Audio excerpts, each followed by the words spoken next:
আসসালামু আলাইকুম রহমতুল্লাহ। আমরা সারজিস আলমের কথা বিশ্বাস করে নিলাম।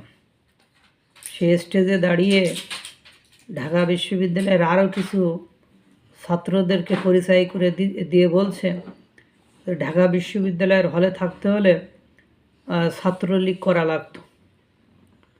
আমরা ঢাকা বিশ্ববিদ্যালয়ের হলে থাকতাম এবং ছাত্রলীগ করতাম, কারণ চাপে পড়ে করতাম। চাপে পড়ে করতো না স্বেচ্ছায় করতো, তার একটা নমুনা দেখেন। সমন্বয়ক সারজিস আলমের বাবা মোহাম্মদ আখতারুজ্জামান সাজু পঞ্চগড়ের আলোয়াখোয়া ইউনিয়নের ৮ নম্বর ওয়ার্ড আওয়ামী লীগের সভাপতি। একই সঙ্গে তিনি আলোয়াখোয়া ইউনিয়ন আওয়ামী লীগের সাংগঠনিক সম্পাদক এবং আটোয়ারি উপজেলা আওয়ামী লীগের শ্রম বিষয়ক সম্পাদকের দায়িত্ব পালনও করেছেন।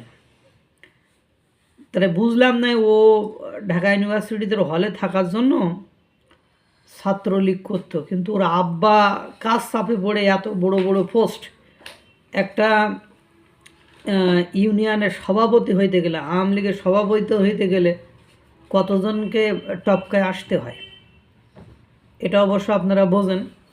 তারপরে একই সঙ্গে উনি আলোয়াখোয়া ইউনিয়ন আওয়ামী লীগের সাংগঠনিক সম্পাদক, মানে ওয়ার্ডের সভাপতি, ইউনিয়নের সাংগঠনিক সম্পাদক এবং আটোয়ারি উপজেলা আওয়ামী লীগের শ্রম বিষয়ক সম্পাদকের দায়িত্ব পালন করেছেন এবং বিভিন্ন সময়ে তার বিভিন্ন বক্তব্য আওয়ামী লীগ সম্পর্কে শুনেছেন। এবং সবচেয়ে আশ্চর্য বিষয়, সারজিস ডাকসু নির্বাচনে অমর ২১ হল সংসদে ছাত্রলীগের প্যানেল থেকে নির্বাচিত। যার পিতা আওয়ামী লীগের এত বড় পোস্টে ছিল, তাহলে ওর গোড়ার লোকেরা সব আওয়ামী লীগ করে, তার মানে ওর বাবা তো আওয়ামী লীগ করে। যেমন আজকে আমরা শেখ মুজিবুর রহমানের গ্রাফিতি দেখি জুতা নিক্ষেপ করা হয়, কেন? তার মেয়ের অপরাধের কারণে। এটা মিডিয়াতে একাধিক সমন্বয়ক একাধিকভাবে বলেছে, একাধিক গুণীজন বা একাধিক যারা আমরা যাদেরকে সুশীল সমাজের লোক বলে দাবি করি, তারা বলেছে যে শেখ মুজিবের অস্তিত্ব নষ্ট করে ফেলেছে তার বাবা।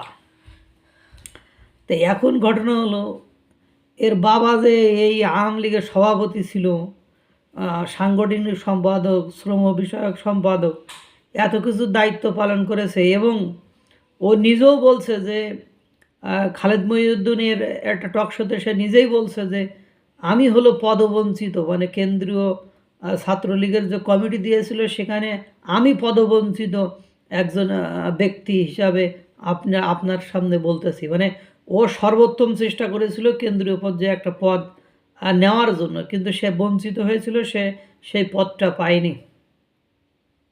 এরপরে কি বলবেন? আমার কথা হলো যে আমি মিথ্যা সহ্য করতে পারি না, মিথ্যা বললে আমি প্রতিবাদ করব।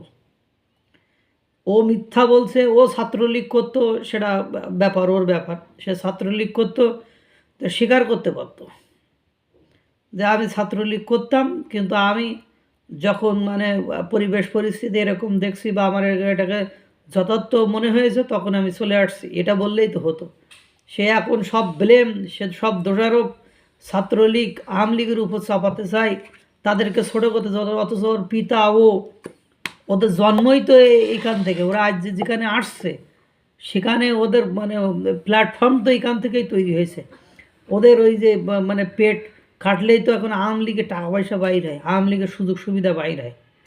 আল্লাহ তাআলা সকলকে ভালো রাখুক, সুস্থ রাখুক। আসসালামু আলাইকুম ওয়া রাহমাতুল্লাহ।